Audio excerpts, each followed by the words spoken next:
আসসালামু আলাইকুম। সবাই কেমন আছেন? আজ আমার মা রান্না করতে যাচ্ছে আলু আর বেগুনের তরকারি।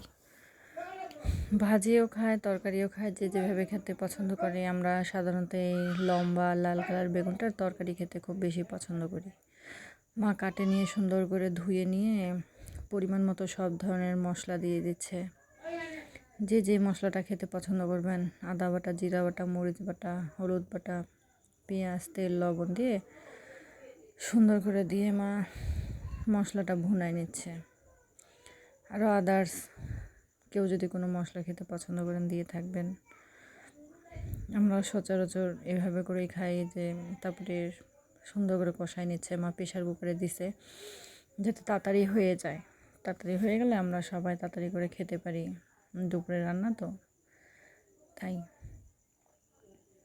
তারপর মশলা কষানোর পরে এই যে মা আবার আলু বেগুন দিচ্ছে, যেগুলো কাটে সুন্দর করে মা ধুয়ে রাখছিল। সম্পূর্ণ আলু বেগুন দেওয়া শেষ। যে সুন্দর করে এবার মা আলু বেগুনটাকে সুন্দর করে কষাই নিচ্ছে। সুন্দর করে বারবার করে কষাই নিচ্ছে, কারণ ভালো মতো কষায় না নিলে ভালো লাগবে না। এই যে কষানো শেষ, প্রায় হওয়ার পথে। এখন একটা সিটি দিলেই কমপ্লিট।